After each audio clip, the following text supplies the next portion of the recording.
I really took gaming seriously this year and decided to try to finish as many games as I possibly could. And so these are all the games that I rolled credits on in 2025. And I'm going to be rating these games on a scale of 1 to 10. And so they will be scaled just a little bit higher because these are the ones that I finished and that I really, really liked. And all of these games are in no particular order. So the first game is Horizon Zero Dawn. This was my most played game on Steam and will go down as one of my favorite games of all time. I truly adore this game. I think it is absolutely fantastic. The story is so original and captivating. You get to play this girl named Aloy, and she's an orphan in a sort of post kind of almost apocalyptic United States of America and world in like the 3000s. It is absolutely beautiful. The visuals are breathtaking. Her story, Aloy's story, is incredibly interesting and captivating because she doesn't know where she comes from, and then you get to kind of see how that unfolds while she gets to take down some really intense, scary beast machines. And it's such an addicting and satisfying gameplay loop, and every battle you get into is scary and epic, but also so incredibly satisfying when you actually beat these beast machines. It, to me, just feels so original and cool, and I really love it. Okay, next is Dave the Diver. I gave this an 8 out of 10. It is just a solid, amazing, cozy game that is so incredibly different from the kinds of cozy games that you might be familiar with. It has such a peak vibe. It is so great. The music is fantastic. It's incredibly charming, witty, and funny. You play as this guy, Dave, and he goes down and dives and kills fish and other types of sea creatures, and then runs a sushi restaurant at nighttime. And that gameplay feedback loop is so fun. I ended up really liking the restaurant part of it more, actually, or maybe not necessarily more, but I just craved it more. Like, I wished there was a bit more time spent at the restaurant when you really were spending most of your time diving. But other than that, I just think this game was absolutely amazing. The story was fine, but it was still pretty cool and engaging enough. So I highly recommend this game if you just need kind of a break from some of the bigger, intense action games. The next game is Hogwarts Legacy. I gave this an 8 out of 10. Also very solid game. I want to preface by saying I do not support J.K. Rowling and her views. I don't particularly like that I supported this game. However, it was a childhood dream to be a wizard at Hogwarts, like that world I grew up with, and I needed to experience that for myself, and it was such an amazing experience. The game, the developers, you can really tell they put in a lot of love into the development of this game and gave the world its due justice. They also had a trans woman character in it, so beat that, Joanne.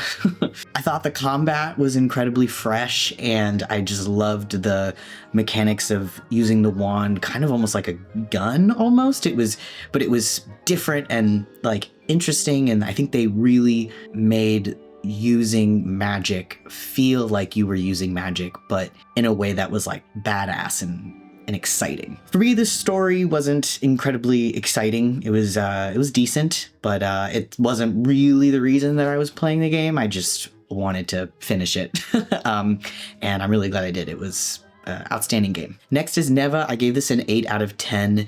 This is a sequel to a game called Grease, and which was more about grief, and this game is a bit more about death and rebirth, which is a little bit of a cliche theme, but I think they do it really, really well, and it's emotional and captivating, and you play as this woman who is paired up with this sort of like wolf dog named Neva, who kind of looks also like a cross between a deer and a dog or a wolf, and you kind of work together to move through the levels and sort of save the forest and the world that you're in. In contrast to Grease doesn't really have like as much combat in comparison to Neva, or it doesn't have combat at all. I can't remember, but I liked the introduction of the combat and how they did it, and I think it was really, really well done, and the visuals of the game are just beautiful. It's so well designed. The music was beautiful. I feel like it didn't get as much attention as it deserved, so highly recommend. I just wish it was a little bit longer.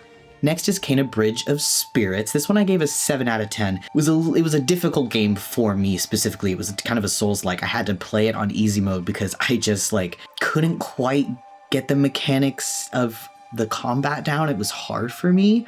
The thing that drew me originally to this game were the kind of Disney Pixar kind of visuals. It's just, oh my, it's so good, and I think it saves the game for me in a lot of ways. That's not to say that the gameplay's bad. I'd actually think it's quite good. I just think that for me it was a little difficult, and platforming could be a little bit better, and some of the puzzles were a little bit puzzling sometimes. I was a little bit like confused. It didn't feel as obvious to me sometimes what I was supposed to do, which could be a good or bad thing, depends on your perspective. But what really saved the game for me was kind of the story at the end resolving. I think that the final boss was so satisfying to beat. It was such an amazing kind of final cutscene. I felt like it wrapped up the whole game really well. So if you're interested in something like that, I would highly recommend this game. Okay, Tomb Raider. I made a commitment to myself to beat all of the Tomb Raider games in the trilogy. What an incredible group of games. I played all 3 in under a month and a half, which tells you how much I liked them. So I gave Tomb Raider a 10 out of 10 because it was just incredibly captivating me the entire time. It's an outstanding game and is a great intro to the series, and I realized how much I liked the kind of like platforming that was involved in the game, as well as like the archery and guns that you get to use in the game, and the skill tree was very simple, and it felt, the story was very captivating. I really wanted to finish it so that I could see what happened. It's just all around a good game and deserves all the praise that it gets. It's a little dark for me personally. Like, I'm not really used to some of that gore, and it kind of startled me a little bit at times, but I think overall everything else sort of outweighed the part of me that was a little out of my comfort zone, which I think is a testament to how great the game is. I know that some people might say the Tomb Raider games are a little linear, but for me that's a positive. I think that it keeps me on track, and it helps me feel like the game is a story that's continuing on. I don't get too sidetracked, so I can really finish it out. It feels sort of like really feels like a movie. Next is Rise of the Tomb Raider. I gave this an 8 out of 10 because the story to me was just not as interesting. It wasn't as memorable to me, and it definitely was an improvement in terms of like some of the mechanics and gameplay of the original Tomb Raider, but I just felt that because it wasn't as memorable for me, and like snowy environments aren't like my favorite, it didn't quite hook me as much. However, it is visually a very good game. I really enjoyed it. Future editing Kai here. I couldn't remember what the story was about for this game, but then I remembered as I was getting B-roll for this video, and I actually really loved the story and the background we got from Lara Croft's past about her dad, and the kind of arc that she goes through and what we learn about her and her story, and as well as her connection to the characters that we sort of had connections to in the prior game. So I actually do really like the story for this game, and I did think it was very good. It didn't stand out to me the way that the very first one did and the last one in the trilogy did. It's not as good as the next game in the series, or the final, the wrap-up, which is Shadow of the Tomb Raider. I gave that a 9 out of 10 because the location is peak. I just think it's so beautiful. What a gorgeous game. And I really liked the way that you get to play Lara in some as a younger version of herself as a kid in a certain part of the game. And I thought that was so refreshing and fun and cool to like play the story like that. It really added an element to the game that I wasn't expecting to enjoy as much. The Hidden City was just absolutely breathtaking. Those tombs were so fun to do, and they were pretty, challenging at times, but satisfying to figure out. I will say the skill tree for me was a little bit overstimulating. There was kind of a lot going on. I kind of wished that it was a little simpler like the first game. I just prefer skill trees that like aren't that intense. Like, I know people really like that, but for me, I'm just like, there's too many things to read and look at. I couldn't be bothered. So, yeah. Okay, the next game was Herdling. This game was so close to being a 10 out of 10, and the only thing that made it only a 9 out of 10 for me was that it just wasn't long enough. I just felt like the adventure ended so short. I felt like I finished it craving more of it. And that's a testament to how great this game is. You play this sort of androgynous character where you are herding what are called these calicorns. They're almost like goats that are bigger and kind of buffalo-like too in a way. They're so incredibly cute, and you get to you collect them and you're herding them to safety, and you build this bond with them. If you're not careful, they could die, and I didn't know this, and one of mine died, and I was heartbroken. But thank God there is a setting where you can make it so that none of them can die, which I immediately did because I was like, I cannot stand the heartbreak. But what was really cool that the developers did was they added a feature where pretty much like if one of your calicorns die, it will sort of visit you, its spirit will visit you along the way, which is really such a nice touch, and felt like, oh, I didn't completely lose Henry. And you can name them, which is super fun. It's such a chill vibe. The music is really atmospheric, and it's definitely a cozy game, but also adds an element of like natural danger that pushes you forward and makes you a little bit more careful about what you're doing. Oh, I also really love the bond that you make with the calicorns. It is something that I left feeling like these were my pets and these were my buddies, and I was sad to finish the game and not have more time with them. Highly, highly recommend this game. You just need to play it. It's so good. Okay, so those were all of my Steam games. These are all the games that I played on my Nintendo Switch 2. I started getting back into it because there were a lot of games that got free updates, and I got to just experience some of these games again, come back to them after I hadn't finished them or hadn't even started them yet. The first game I want to talk about is Pokemon Legends ZA. If we go just by hours, I've played this game the most, and that's including kind of like the automated shiny hunting that I was doing. If you don't know what I'm talking about, don't worry about it.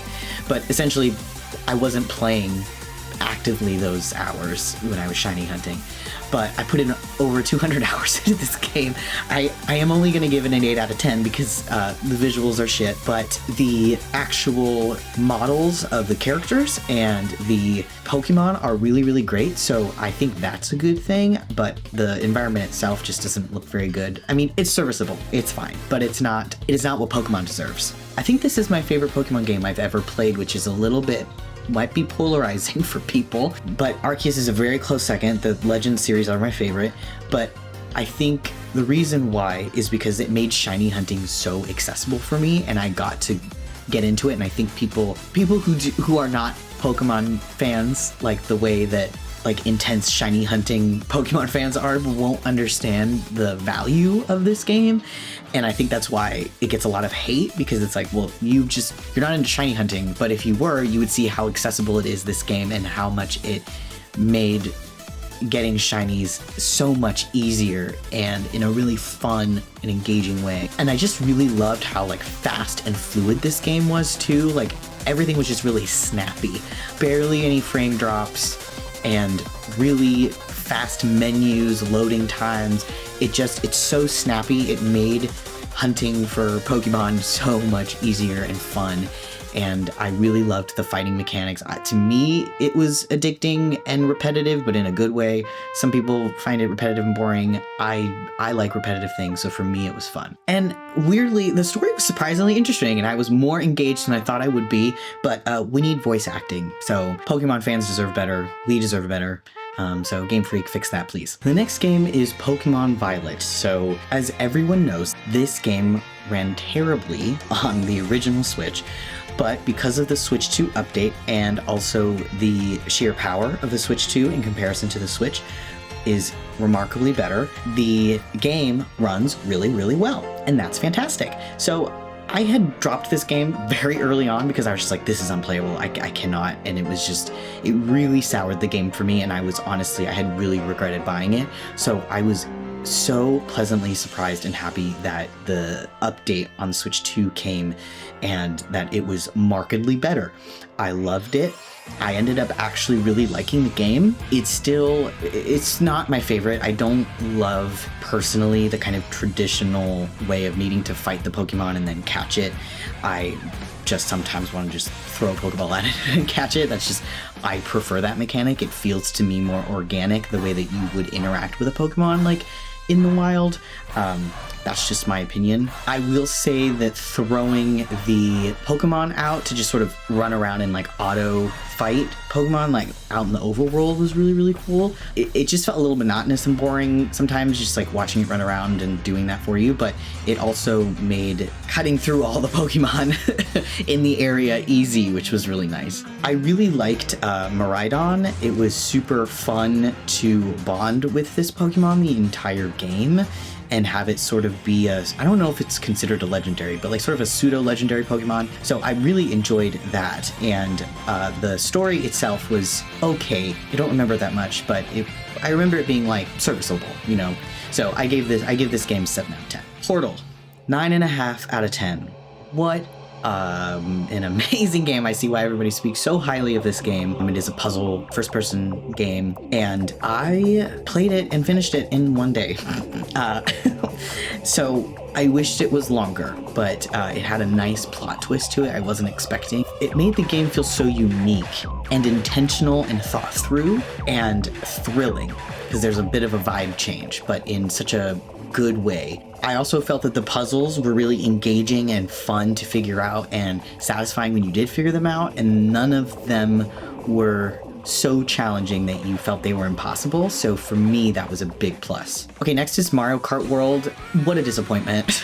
That's not to say that I didn't like the game. I really love Mario Kart 8. I think it was really great. I'm giving this game a 6 out of 10, not because like it's a super bad game. Like I just, the visuals of the game are so good, and the open world is really vast and beautiful that it just felt like a disservice to the game to not have more than just like T-switches and collectibles to get in the open world. I was really hoping there would be some sort of campaign where you get to play, you know, whatever character you wanted, and then there was some sort of like similar to Kirby Air Riders where there's sort of a campaign and story that you do as a racer, and I was just like, why didn't you do that with Mario Kart? Like, that would have been so epic and so cool, and then would have, like, to me, been more worth the $80 that it cost. Thankfully, I got it as bundled in at $50, which still to me is a little bit much for the game, but it is still an amazing and fun game to play with people,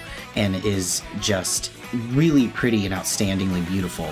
And I think that Rainbow Road in this game is peak. I think it's so good. I think it's definitely my favorite of the entire world. I will say though, I think that this game is misunderstood. When I was playing it, I was like, I think I understand what the developers were trying to do. They were trying to make it sort of like Tony Hawk, in the sense of learning how to do all these tricks and grinding and like jumping off of things and wall jumping, and it felt akin to how I think they would want people to play Tony Hawk, right? Like, you go out and you really hone in on the skills of Mario Kart, so that way it is like fun and exciting and engaging. But if you're not doing that, like, it's just kind of a, I don't know, it's kind of a bland game. Zelda Echoes of Wisdom. I'm giving this a 9 out of 10 because what a charming and fun game and unique gameplay. I really enjoyed the sort of Tears of the Kingdom inspiration for Zelda, where she gets to use different echoes to kind of traverse and figure out the dungeons and puzzles and worlds that exist. And I thought that the story was very interesting and fun, not only because you get to play Zelda, but because you kind of get to play as a stealth Zelda, which was super cool. If you've played the game, you know what I mean. I just think the only thing that held this game back for me was sort of the Link mechanic, where you get like a fighter mode where you get a sword and a shield the way that, you know, you would if you were playing Link. It just, like, I didn't want to use it that much because there was a time limit and I would just get kind of anxious about running out of time using it. So I sort of just wish it wasn't there at all, and you were sort of forced to come up with creative ways to use your echoes only to defeat enemies or platform or figure out these puzzles. So that was the only thing really holding it back for me, but other than that, just superb game. Mario Odyssey. I'm gonna have a hot take, and please do not murder me in the comments, but I'm giving this game an 8 out of 10. I had gotten so close to finishing it, and then I dropped the game. This was a while ago, and then I picked it back up this year and was just like, just finish it, because I had an update for the Switch 2, so I was like, let's go. I finished it. I'm not saying that this is a bad game. I love this game. I don't vibe with it as much as I think other people vibe with it. I think for me, some of it was like the controls were kind of weird. Like I felt like I was kind of forced to use the Joy-Cons in some areas, like, cause that's kind of what it was designed for, like, you know, like throwing the hat and, you know, using the Joy-Con like this, or the motion controls like this to like put the hat on top of poles and things like that. So there were just like little mechanics like that that I wasn't incredibly fond of. Like I found it really hard to do the upwards motion mechanic. That was hard for me. But I would say the overall gameplay and feedback loop was satisfying for me and fun. And I remember when I was playing it, not this year, but before, I was kind of just churning through it. Like I was just like, you know, kept going and going and going, and I had only I got stuck on one of the kind of mini bosses, and I think that's the reason why I stopped, because I just couldn't get it. So that's sort of like what hung me up a little bit, I think. But yeah, since the controls didn't vibe with me as much, that's the reason it's getting an 8 out of 10 and not closer to a 10 out of 10, but I still really enjoyed my time, because I do remember when I was playing it, I was pretty enthralled and pretty addicted to it, and couldn't really put it down. So it definitely deserves all the praise that it gets. Finally, Donkey Kong Bonanza. I made a video about this game because it was just, I don't want to say it's the best game I've ever played, but it was certainly the most enthralled I've ever been with a game. I'm giving this a 10 out of 10. I think it's an extraordinary masterpiece. It's not going to be for everybody, but I literally could not put it down. I don't think I've ever been captivated by a game like that before. It's definitely my game of the year. I think it's just such a satisfying, charming, fun, cozy game. It feels adventurous. You feel so many feelings. I think that's why I liked it so much. I just felt so many emotions. I felt so attached to Pauline. I felt so attached to Donkey Kong. He's so funny. I just think that the charm of Donkey Kong, the way that they did it in this game, is so good. He's so lovable, and Pauline is so lovable, and every mechanic and every animation and every sound was just absolutely perfect. I can't imagine it being any better, to be perfectly honest. So that's why this game is game of the year for me specifically. It's my game of the year, just because I loved it so dang much and had so much fun. Thank you for watching. If you made it this far, I'm excited to continue to keep playing games this year and just see what this year has in store for me. See y'all next time.